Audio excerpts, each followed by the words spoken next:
Hello everyone. Indian polity का M Laxmikant की जो बुक चल रही है, पॉलिटिकल डायनेमिक्स पार्ट नंबर जो हमारा 10 है, उसके अंदर चैप्टर नंबर 64 आज देखेंगे, पॉलिटिकल पार्टीज। उससे पहले मैं आपको दिखा देती हूँ कि पॉलिटिकल डायनेमिक्स जो कि पार्ट हमारा 10 है, उसके अंदर ये सारे टॉपिक्स जो हैं चैप्टर वाइज हम कवर करेंगे। Political parties, election, electoral reforms, anti defection law, pressure groups, national integration and foreign policy.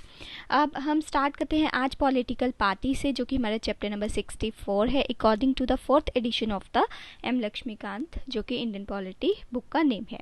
तो अभी हम स्टार्ट करते हैं मीनिंग एंड टाइप्स के साथ, जो हमारा फर्स्ट टॉपिक है इसके अंदर।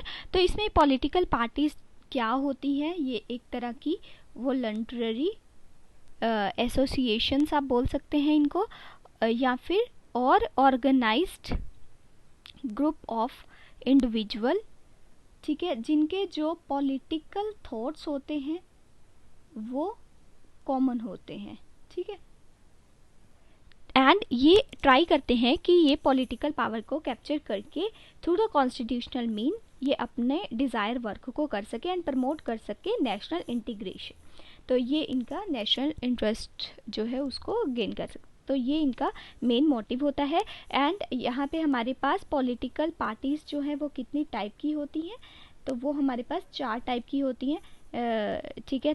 तो वो देखेंगे ये किसके अंदर 4 टाइप की होती है, डेमोक्रेटिक स्टेट्स के अंदर। तो ये भी चीज़ आपको ध्यान रखनी है। तो एक एक करके देख लेते हैं 4 टाइप की कौन कौन सी होती है डेमोक्रेटिक स्टेट्स के अंदर ये पॉलिटिकल पार्टीज। तो पहली हमारे पास आती है रिएक्शनरी पार्टी, ठीक, ये नोट डाउन करते रहिएगा।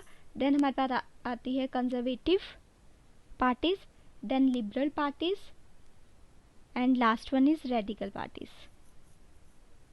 ठीक है। अब एक एक करके देख लेते हैं कि जो रिएक्शनरी पार्टीज होती है वो old socio economic and political institution होता है, मतलब पुराने ज़माने की वो होती हैं एंड रिएक्ट करती हैं अगर कुछ न्यू आ जाता है। कंजर्वेटिव पार्टी मतलब वही जो ओल्ड बिलीव्स पे जो है वो बिलीव करती है and believe in the status क्यो। उसके बाद जो लिबरल पार्टीज होती है वो ऐसी होती है कि जो अगर कुछ रिफॉर्म्स लाने हैं तो उसके लिए एग्री हो जाती है, वो कहती है हाँ कि आप रिफॉर्म्स ला सकते हो, तो वो लिबरल होती है।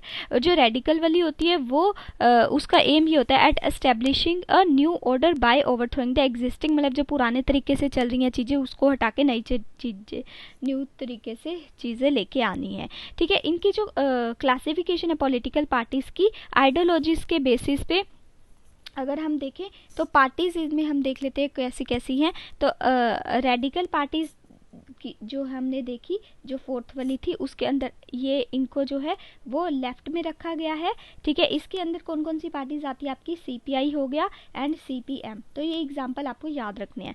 उसके बाद सेंटर में किसको, ये तो लेफ्ट में रखा गया है, और सेंटर में लिबरल पार्टी को रखा गया है, ठीक है, ये भी चीज़ आपको ध्यान रखनी है। एंड इसके अंदर किसका एग्जाम्पल आता है, कांग्रेस का एग्जाम्पल आता है, कांग्रेस जो पॉलिटिकल पार्टी है उसका एग्जाम्पल आता है। और राइट में आपके पास ये दोनों राइट में रखे गए हैं, ठीक है। कौन कौन सी आपकी रिएक्शनरी एंड कंजर्वेटिव पार्टी, इसमें आपकी कौन सी पार्टी आती है, बीजेपी पार्टी आती है, ये बहुत इंपॉर्टेंट है। ये चारों जो है वो आपको लर्न करनी है विद एग्जाम्पल कि कौन सी पार्टी को लेफ्टिस्ट बोला गया है, सेंट्रिस्ट बोला गया, राइटिस्ट किसको बोला गया, विद एग्जाम्पल आपको ये आने चाहिए। उसके बाद 3 काइंड्स ऑफ पार्टी सिस्टम जो है वर्ड के अंदर है। पहला आपके पास आता है कि 1 पार्टी सिस्टम, ठीक है, 1 पार्टी सिस्टम। नेक्स्ट हमारे पास आता है आपका 2 पार्टी सिस्टम, एंड थर्ड पे आता है हमारे पास multi party system, party system. तो मैं इसको रब कर देती हूँ एंड फिर आपको बताती हूँ इसके एग्जांपल्स कौन कौन से हैं। तो अभी हम मीनिंग से टाइप्स में ही बात कर रहे हैं। तो पहली हमने देखी 1 party system.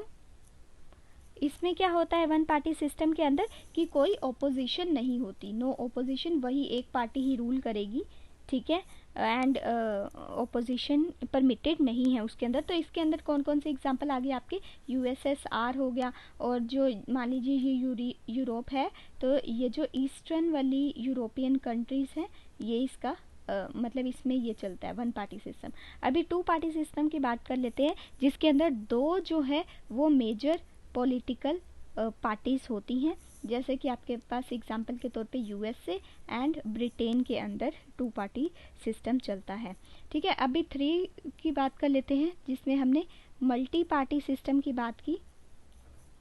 Multi party system के अंदर आपका बहुत अच्छा एग्जांपल, एक तो इंडिया ही आ जाता है, यहाँ पे भी बहुत सारी पार्टीज है। दूसरा फ्रांस हो गया, स्विट्ज़रलैंड हो गया और इटली हो गया। ये इन सब में जो है वो कोalition गवर्नमेंट जो है बनाई जाती है। मतलब अगर किसी के पास लो है नंबर ऑफ वोट्स, तो वो सारे नंबर ऑफ लो वोट्स वाली इकट्ठी होकर एक मेजर पार्टी बना लेती है एंड वो फिर एक मतलब वो जीत जाते हैं फिर। ठीक है, इस हिसाब से भी यहाँ पे पार्टीज बनाई जाती है। तो ये मल्टी पार्टी सिस्टम का कॉन्सेप्ट इंडिया में भी है। उसके बाद अब हम सेकंड पॉइंट की बात कर लेते हैं, पार्टी सिस्टम इन इंडिया। तो यहाँ पे आप देखिएगा, ये जो आप चीज़ देख रहे हैं पार्टी सिस्टम इन इंडिया, तो ये जो है आगे ये इनके पार्ट्स हैं। ठीक है, तो ये वाला टॉपिक है एंड ये इसके पार्ट्स है, वो अब एक एक करके हम चेकआउट कर लेते हैं। तो पहला हमारे पास आता है मल्टी पार्टी सिस्टम। इसके अंदर क्या है कि क्यों इंडिया ने मल्टी पार्टी सिस्टम को अडॉप्ट किया। तो कॉन्टिनेंटल साइज़ जो है, पहला कारण तो ये है कि साइज़ हमारा बहुत बड़ा है, इसलिए पार्टीज़ जो हैं वो ज़्यादा हैं। दूसरी चीज़ डाइवर्सिफाइड 1 सेकेंड, यहाँ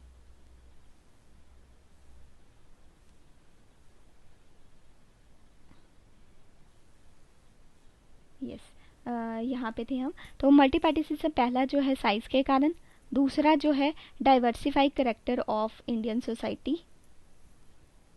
ठीक, उसके बाद adoption of the universal adult franchise, adoption of universal adult franchise मतलब सबको वोट का अधिकार है ना। ठीक है, उसके बाद फोर्थ पॉइंट हमारे पास आता है peculiar type of the political process, और कुछ अदर फैक्टर भी हैं, जैसे given that the rise to the large number of political parties in India. अब देखा जाए कि जो इंडिया है ना, उसके पास largest number of political parties है वर्ल्ड के अंदर, मतलब लार्जेस्ट है, मतलब सबसे ज़्यादा है, ये देखा गया है। अभी 2013 के अकॉर्डिंग, ये मेरे पास फोर्थ एडिशन है, तो 2013 के अकॉर्डिंग हमारे पास 6 नेशनल पार्टीज थी एंड 51 स्टेट पार्टीज थी एंड 1415 जो थी वो रजिस्टर्ड एंड अनरिकॉग्नाइज्ड पार्टीज थी कंट्री के अंदर। अभी इंडिया के पास ना ये जो कैटेगरीज है मैंने आपको पहले ही डिफाइन कर दी, जैसे लेफ्ट पार्टीज हो गई। ठीक है, लेफ्ट में हमने किसकी बात की थी, सीपीआई एंड सीपीएम की, जो रेडिकल पार्टीज होती हैं। उसके बाद सेंट्रल पार्टीज की भी हमने बात की थी, जो कि लिबरल पार्टीज होती है, जैसे कि एग्जाम्पल के तौर पर कांग्रेस की हमने बात की थी। उसके कुछ होती हैं आपकी राइटिस्ट, जिसमें बीजेपी की बात की थी, जिसमें रिएक्शनरी एंड द कंजर्वेटिव आ जाते हैं। उसके बाद कुछ होती है आपकी कॉम्युनल पार्टीज, कुछ होती है नॉन कॉम्युनल पार्टीज, तो ऐसा ये सिलसिला चलता रहता है। उसका कॉन्सिक्वेंटली जो हंग पार्लियामेंट्स होती हैं, हंग असेंबलीज होती हैं, कोalition गवर्नमेंट होती है, वो उनका जो फिनोमिना होता है वो भी एक तरह से कॉमन ही रहता है। अभी हम नेक्स्ट पॉइंट की बात कर लेते हैं, इसके अंदर जो है वन डोमिनेट पार्टी सिस्टम। तो आपने देखा होगा कि पुराने टाइम के अंदर काफ़ी लंबे टाइम तक जो है वो कांग्रेस ने ही राज किया, तो एक डोमिनेट पार्टी ने राज किया। तो वहीं पे रजनी कोठारी जी जो कि एक एमिनिस्ट पॉलिटिकल एनालिस्ट थी, उन्होंने इसको बोला भी था कांग्रेस को, इंडियन पार्टी सिस्टम। ठीक है, Indian party system Indian party system को क्या बोला था, एक मिनट, इंडियन पार्टी सिस्टम को क्या बोला था इन्होंने, वन पार्टी डोमिनेंस सिस्टम और द कांग्रेस सिस्टम। ठीक है, क्योंकि कांग्रेस ही उस टाइम पे रूल कर रही थी काफ़ी लंबे टाइम के लिए। उसके बाद डोमिनेट पोजीशन जो थी वो इंजॉय की गई कांग्रेस के द्वारा एंड लेकिन 1967 के बाद जो है वो रीजनल पार्टीज जो हैं वो सामने निकल के आई एंड उन्होंने भी अपना रोल प्ले किया, और कुछ national parties, other national parties भी सामने आई। और 1977 के अंदर जनता पार्टी सामने आई, फिर जनता दल आई 1989 के अंदर, फिर बीजेपी जो है वो आई 1990 वन के अंदर। तो ये एक तरीके से कंपटीशन के तौर पे सामने आई, जो कि टक्कर दे रही थी कांग्रेस को, एंड इसी तरीके से ये मल्टी पार्टी सिस्टम में अपना इन्वॉल्वमेंट दिखाती है। तो ये सारी आपको याद रखनी है। उसके बाद लैक ऑफ क्लियर आइडियोलॉजी, तो ये भी काफ़ी इंपॉर्टेंट पॉइंट है इसका कि मान लीजिए कुछ पॉलिटिकल पार्टीज़ हैं, उनको ना मतलब ज़्यादा नहीं पता, उनको बस कैप्चर करनी है पावर को, लेकिन आइडियोलॉजी नहीं पता कि किस चीज़ के लिए हमें पार्टी को मतलब लेके आना है सामने। लेकिन कुछ पार्टीज़ ऐसी हैं जो ये सही करती हैं, बाकी अदर पार्टीज़ की कोई आइडियोलॉजी नहीं है। जैसे एक्सेप्ट जो है आपका बीजेपी और सीपीआई और सीपीएम, ये तो फिर भी सही है, इनकी आइडियोलॉजी क्लियर है, लेकिन कुछ अदर पार्टीज जो हैं उनकी क्लियर कट आइडियोलॉजी नहीं है। ठीक है, they are ideological closer to the each other, मतलब पार्टियां बना रखी हैं लेकिन उनके जो आइडियोलॉजीज है वो सेम सी ही है। ठीक है, उसके बाद इनकी जो रिजेम्बलेंस है वो पॉलिसीज एंड प्रोग्राम जो गवर्नमेंट चला रही है उनके जैसी ही है। एंड जो ऑलमोस्ट पार्टीज़ हैं वो एडवोकेट क्या करती हैं कि हमें डेमोक्रेसी मेंटेन करनी है, सेकुलरिज्म लाना है, सोशलिज्म लाना है, गांधीज़म को फॉलो करना है, बस यही इनकी 4-5 सी आइडियोलॉजीज़ हैं। और जितनी भी पॉलिटिकल पार्टीज़ हैं उनके जो आइडियोलॉजी होती है वही ज़्यादा मेन होती है, जो कि गाइड करती है कि किस तरीके से हम पावर को कैप्चर कर सके कंट्री के अंदर। तो politics has become the issue based rather than the ideology, and pragmatism has replaced the commitment to the principles। ठीक है, नेक्स्ट पॉइंट हमारे पास आता है पर्सनैलिटी कल्ट। तो ये बहुत इंपॉर्टेंट पॉइंट है कि कुछ पॉलिटिकल पार्टीज़ के पास ना एक क्रिज्मेटिक लीडर ही नहीं होता, और जब तक क्रिज्मेटिक लीडर नहीं है तो उनको ऐसा लगता है कि हमारी पार्टी सरवाइव नहीं कर सकती। और आजकल ना ये लीडर के दम पे ही पार्टियां जो है उनको वोट मिल रहे हैं। जैसे एग्जांपल के तौर पे बीजेपी पार्टी, उन मोदी जी के कारण उनको वोट मिल रहे हैं। तो पिछले टाइम में जैसे मनमोहन सिंह जी थे, उनके बेसिस पे मतलब उन्हीं को ही वो मान लेते हैं कि कांग्रेस क्या है, मनमोहन सिंह जी लास्ट टाइम पे, अब तो राहुल जी आ गए। जैसे मतलब अब अगर कोई देखता है ना कांग्रेस को तो वो राहुल को ही देखते हैं, एंड बीजेपी को कोई देखता है तो वो मोदी जी को देखता है। तो ये सभी चीज़ें parties are known by the their leader rather than their manifestos. तो जैसे अगर पुरानी बातें करें तो कांग्रेस को किस तरीके से देखा जाता था, नेहरू, इंदिरा गांधी, राजीव गांधी के बेसिस पे उनको वोट मिलते थे।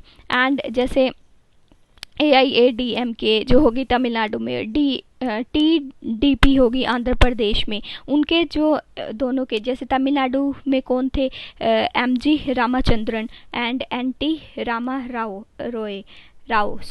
वो आंध्र प्रदेश में। तो उनके बेसिस पे ही उनको जो है वो मिला करते थे votes. And several party bear the name of their leaders like the Biju Janata Dal and Lok Dal, Congress, I and so on, and there are political personalities rather than the political parties in India, ऐसा बोला जाता है। उसके बाद नेक्स्ट पॉइंट हमारे पास जो आता है वो है based on the traditional factors. तो इसके अंदर क्या है कि जो वेस्टर्न कंट्रीज थे, वेस्टर्न कंट्रीज़ जो हैं वो किसके बेसिस पे ये करते हैं, socio economic and political programme के बेसिस पे। लेकिन दूसरी साइड पे जो large number of political parties India में फॉर्म्ड होती है वो किसके बेस पे होती हैं, रिलीजन हो गया आपका, कास्ट हो गया, लैंग्वेज होगी, कल्चर हो गया, ठीक है, रेस हो गई, इसके बेस पे ये बनाई जाती है इंडिया के अंदर। फॉर एग्जांपल अगर देखा जाए तो शिवसेना हो गई आपकी, उसके बाद मुस्लिम लीग हो गई, हिंदू महासभा हो गई, अकाली दल जो कि पंजाब में है, मुस्लिम मजलिस हो गई, बहुजन समाज पार्टी हो गई, रिपब्लिकन पार्टी ऑफ इंडिया हो गई, उसके बाद गोरखा लीग हो गई, ऐसे बहुत सारी हैं।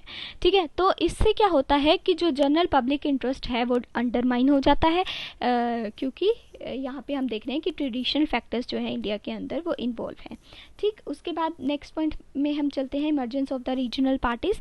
तो इसके अंदर क्या है कि पहले तो कांग्रेस ही थी, वन पार्टी सिस्टम चल रहा था, लेकिन धीरे धीरे रीजनल पार्टीज़ जो है वो सामने आती है। जैसे फॉर एग्जाम्पल के तौर पर BJD जो थी वो उड़ीसा की है, ठीक है, एंड आपकी DMK या फिर AIADMK भी आप बोल सकते हो तमिलनाडु की, अकाली दल मैंने आपको बताया पंजाब की, AGP जो है वो असम की हो गई आपकी, उसके बाद नेशनल कॉन्फ्रेंस जो है वो आपकी जम्मू एंड कश्मीर की हो गई, जेडीयू जो है वो आपकी बिहार की हो गई। ऐसे ये सारी जो है रीजनल पार्टीज जो है फिर सामने आती है। उसके बाद in the 1984 election TDP emerge as the largest opposition party in the Lok Sabha, ये भी आपको याद रखना है। ठीक है, अभी हम आगे चलते हैं। अब हम बात करते हैं फैक्शन एंड द डिफेक्शंस की।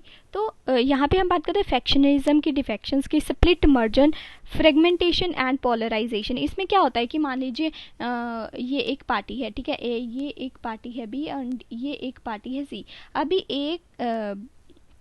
ए जो पार्टी है, ठीक है, इसको लग नहीं रहा कि इसके चांसेस नहीं है कि ये ना जीत जाए, और बी के चांसेस है कि ये जीत जाए। तो इसके जो मेंबर्स हैं ना वो इसमें जाना स्टार्ट कर देंगे, मतलब अपनी पार्टी छोड़ के इसमें जाना स्टार्ट कर देंगे। तो ये चीज़ें गलत हैं, ठीक है। डिफेक्शंस होते हैं ये, मतलब जो अपनी पार्टीज को छोड़ के दूसरी पार्टी को ज्वाइन कर लेते हैं। लस्ट फॉर द पावर, से पावर के लिए, मटेरियल कंसिडरेशन के लिए पॉलिटिशियंस जो होते हैं वो लीव कर देते हैं देयर पार्टी एंड ज्वाइन कर लेते हैं अदर पार्टी को, या फिर कोई अपनी एक न्यू पार्टी, मतलब डी पार्टी स्टार्ट कर लेंगे, एक नई पार्टी स्टार्ट कर लेंगे। ये जो प्रैक्टिस होती है डिफेक्शन की, ये गेंट हुई जब फोर्थ जनरल इलेक्शन हुए 1967, उसके बाद से ये ज़्यादा जो है वो स्टार्ट हो गया।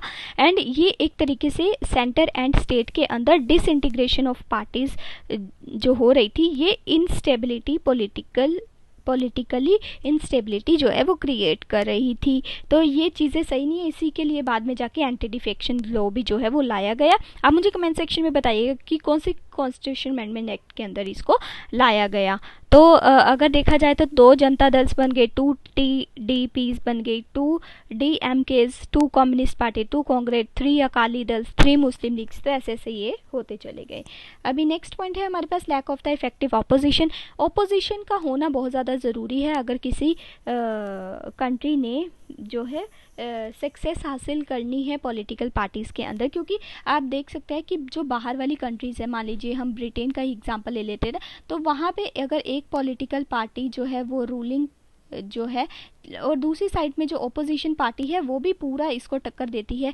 जो भी ये मतलब जो रूलिंग वाली पार्टी है अगर वो कुछ करती है, अगर वो कुछ गलत कर रही है, तो ओपोजिशन पार्टी उसको करेक्ट करने की पूरी मतलब देती है। मतलब ये इमेज, एक तरीके से इमेज का काम करती है ओपोजिशन पार्टी। मतलब एक शीशा होता है ना, मतलब उसको आईना दिखाने की कोशिश करती है। अगर वो गलत कर रहा है कुछ तो उसको सही करने के लिए बोलती है कि आप यहाँ पे गलत जा रहे हो। तो इसलिए ओपोजिशन पार्टी का होना बहुत ज़्यादा ज़रूरी है। लेकिन इंडिया के अंदर ना ये मतलब काफ़ी टाइम हो गया है, अब भी आप देख सकते हैं मोदी जी के टाइम से लेके 2014 से लेके अब तक कोई भी ओपोजिशन पार्टी में नहीं है, ठीक है। तो यहाँ पे ये ऑपोजिशन का होना बहुत ज़्यादा ज़रूरी है अगर हमने सक्सेसफुल ऑपरेशन करने पार्लियामेंट्री डेमोक्रेसी के लिए। उसके लिए ऑटोमेटिक टेंडेंसी होती है रूलिंग पार्टी के अंदर, एंड ये प्रोवाइड करवाती है ऑल्टरनेटिव गवर्नमेंट। लेकिन लास्ट 50 ईयर्स के अंदर ऐसा देखा गया है कि एक strong organised viable national opposition जो है वो इमर्ज होके सामने नहीं आई है, ठीक है। ऑपोजिशन अगर आ भी जाती है सामने तो उनमें यूनिटी नहीं रह पाती, ठीक है। कन्फ्लिक्ट्स जो है वो ज़्यादा क्रिएट कर लेते हैं वो रूलिंग पार्टीज़ के साथ। तो इसलिए पॉलिटिकल पार्टीज़ के अंदर ये भी एक काफ़ी इंपॉर्टेंट पॉइंट है, lack of the effective opposition, जो कि होना बहुत ज़्यादा ज़रूरी है, जो कि इस टाइम पे भी नहीं है, ठीक है, क्योंकि वो उनको इमेज दिखाता है कि कहाँ पे आप गलती कर रहे हैं, कहाँ पे नहीं। नेक्स्ट पॉइंट हमारे पास आता है recognition of the national and the state parties. तो इसके अंदर किसका रोल सामने आता है? इलेक्शन कमीशन का। तो वही जो है बताती है कि इसको रजिस्टर करना है एज अ नेशनल या इसको स्टेट के तौर पे हमने लेना है, स्टेट पार्टी के तौर पे। तो ये किस लिए होता है? ताकि इनके जो है वो इलेक्शंस जो है वो करवाए जा सके, इनको ग्रांट्स दी जा सकें, ठीक है। ये किसके बेसिस पे सिलेक्ट करते हैं कि इसको नेशनल पार्टी रखना है, स्टेट पार्टी रखना है? तो जो पोल परफॉर्मेंस होती है, ठीक है, पोल परफॉर्मेंस के बेसिस पे ये किया जाता है। एंड जो बाकी अदर पार्टीज बच जाती हैं उसको क्या बोल दिया जाता है? रजिस्टर्ड अनरिकॉग्नाइज्ड पार्टी, ठीक। उसके बाद जो रिकॉग्निशन होती है वो ग्रांट किसके द्वारा की जाती है, आपकी इलेक्शन कमीशन के द्वारा ही। एंड जो ये है डिटरमाइन करती है फिर इनके राइट्स क्या होने चाहिए, जिसमें आपको प्रिविलेजेस कुछ मिलते हैं, जैसे allocation of the party symbol जो है वो आप अपनी मर्जी से कुछ भी सिलेक्ट कर सकते हैं। उसके बाद जो ब्रॉडकास्ट किए जाते हैं टीवी पे, रेडियो स्टेशंस पे, वो किए जा सकते हैं। एंड एक्सेस मिल जाता है इलेक्टोरल रोल्स का। उसके बाद जितनी भी नेशनल पार्टी होती है उसको एक सिंबल जो है वो प्रोवाइड कर देते हैं ये कमीशन वाले। एंड एवरी स्टेट पार्टी को भी जो भी उनको सही लगे तो वो जो है दे दिए जाते हैं। जो रजिस्टर्ड अनरिकॉग्नाइज्ड पार्टी होती है ना, on the other hand can select symbol from the list of the free symbol. ठीक है, मान लीजिए एक नेशनल पार्टी है, उसने अपना सिंबल सेलेक्ट कर लिया, ठीक है, स्टेट पार्टी है उसने भी अपना सिंबल सेलेक्ट कर लिया। अब कुछ सिंबल्स ऐसे बचे जाते हैं जो फ्री सिंबल्स की लिस्ट में होते हैं, तो वो जो है रजिस्टर्ड एंड अनरिकॉग्नाइज्ड पार्टी जो है फ्री सिंबल्स में से अपने सिंबल्स को सिलेक्ट कर सकती हैं। अदर वर्ड्स में बोला जाए कि जो कमीशन है वो स्पेसिफाई करता है symbols as the reserve symbols, तो इनको क्या बोला जाता है, रिजर्व सिंबल्स। ये उनमें से फिर अपने सिंबल्स को सिलेक्ट कर सकते हैं। ये उन कैंडिडेट्स के लिए होते हैं जो यही रजिस्टर्ड अनरिकॉग्नाइज्ड पार्टी से होते हैं। अब हम चलते हैं अपने सेकंड लास्ट पॉइंट के ऊपर, जो कहता है कंडीशंस बताता है जो कि नेशनल पार्टी को कैसे रिकॉग्नाइज करना है। तो 2013 के अकॉर्डिंग इसको कैसे, मतलब इसके 3 तरीके हैं, उस हिसाब से हम देख लेते हैं। अगर कोई पार्टी 6% के वैलिड वोट जो है 4 और मोर, मतलब 4 से ज़्यादा स्टेट्स के अंदर लोकसभा के जनरल इलेक्शन में लेके आती है, या फिर वो विन करती है 4 सीट्स लोकसभा के अंदर किसी भी स्टेट से, एनी स्टेट के अंदर कोई भी करती है, तो वो उसको नेशनल पार्टी माना जाएगा। दूसरा पॉइंट इसके अंदर ये आता है कि अगर वो विन करती है 2% सीट्स, ठीक है, लोकसभा के अंदर जनरल इलेक्शन में, एंड इनके जो कैंडिडेट्स हैं वो इलेक्ट किए जाते हैं 3 स्टेट्स के अंदर, तो 3 स्टेट्स के अंदर इनके जो कैंडिडेट्स हैं वो सिलेक्ट किए जाते हैं। थर्ड पॉइंट हमारे पास आता है कि अगर कोई ऐसी पार्टी जो स्टेट पार्टी है किसी 4 स्टेट्स के अंदर, तो उसको भी नेशनल पार्टी ले लिया जाता है। अभी ये 3 कंडीशन इनको फुलफिल करनी है, ठीक है। इसमें से ये आपको ध्यान रखना है कि कोई भी एक इसमें से फुलफिल करनी है, ये नहीं कि तीनों ही करनी है, सिर्फ एक। मतलब if any of the following condition is fulfil, या तो ए कर ले तो ये नेशनल पार्टी बन जाएगी, ये कर ले तो नेशनल पार्टी बन जाएगी, ये कर ले तो नेशनल पार्टी बन जाएगी। एक एक करके दोबारा से देख लेते हैं। 6% इनको वैलिड वोट्स लेने हैं 4 या 4 से ज़्यादा स्टेट्स के अंदर, एंड 4 सीट्स इनकी होनी चाहिए लोकसभा के अंदर किसी भी स्टेट से। दूसरी चीज़, इनको विन करनी है 2% सीट्स लोकसभा के अंदर जनरल इलेक्शन के अंदर, एंड 3 स्टेट्स के अंदर इनके कैंडिडेट्स को सिलेक्ट किया जाना चाहिए। थर्ड पॉइंट क्या आता है कि ये स्टेट पार्टी हो किसी भी 4 स्टेट्स के अंदर, ठीक है। उसके बाद हम चलते हैं ये लास्ट वाले अपने लास्ट पार्ट के ऊपर। ये है condition for the recognition as the state party. अभी हमने देखा था ना कि 4 अगर स्टेट्स के अंदर वो स्टेट पार्टी है तो उसको नेशनल पार्टी बना लिया जाता है। अब स्टेट पार्टी कैसे बनेगी वो देख लेते हैं। अगर इनमें से कोई भी ये कंडीशन सेटिस्फाई करे तो उसको ये स्टेट पार्टी बना देंगे। तो पहला क्या है कि 6% जो है वैलिड वोट्स होने चाहिए स्टेट के जनरल इलेक्शन के अंदर, लेजिस्लेटिव असेंबली के अंदर, एंड 2 जो है वो सीट्स जीती होनी चाहिए असेंबली के अंदर उस स्टेट्स की, ठीक है। दूसरी चीज़ 6% के वैलिड वोट्स जो है स्टेट के अंदर, वही same condition, plus in addition 1 seats जो है वो लोकसभा के अंदर होनी चाहिए इनकी स्टेट से कंसर्न। यहाँ पे लोकसभा से रिलेटेड है, यहाँ पे स्टेट की ही वो असेंबली की बात कर रहे हैं, ठीक है। थर्ड हमारे पास आता है अगर वो विन कर लेती है 3% of the seat in the legislative assembly of the general election to the legislative assembly of the state concern, and 3 seats या फिर उसने जो है वो असेंबली के अंदर अपनी बना ली हो। फोर्थ पॉइंट हमारे पास आता है कि 1 सीट जो है वो लोकसभा से उसने विन की होनी चाहिए फॉर एवरी 25, मतलब 25 सीट्स में से 1 सीट उसकी फिक्स होनी चाहिए, विन कर ली होनी चाहिए। And and allocated to the state at the general election to the Lok Sabha from the state concerned. उसका 5th पॉइंट हमारे पास आता है if it secure the 8% of the valid votes जो कि पोल होंगे स्टेट के अंदर जनरल इलेक्शन के लोकसभा के अंदर फ्रॉम द स्टेट और to the legislative assembly of the state. And ये वाली जो कंडीशन है 8% वाली, ये आपकी 2011 में जो है वो कंडीशन ऐड ऑन की गई। उसके बाद number of region recognised parties जो है ना वो चेंज होती रहती है on the basis of the performance of the general election. And 2013 के अकॉर्डिंग हमारे पास 6 नेशनल पार्टीज, हमने ये पहले भी बात कर ली है, 51 स्टेट पार्टीज हैं, 15 मतलब 1415 जो है वो रजिस्टर्ड एंड रिकॉग्नाइज्ड पार्टीज हैं कंट्री के अंदर। उसके बाद जो नेशनल पार्टीज होती हैं एंड स्टेट पार्टीज होती है ना, उनको ऑल इंडिया पार्टीज बोला जाता है। मतलब नेशनल पार्टी को तो ऑल इंडिया पार्टी बोला जाता है और स्टेट पार्टी को रीजनल पार्टीज बोला जाता है। तो ये ध्यान रखना कि जो नेशनल पार्टीज होती हैं उसको आप ऑल इंडिया पार्टी बोलते हो और जो स्टेट पार्टीज होती हैं उसको आप रीजनल पार्टीज बोलते हो।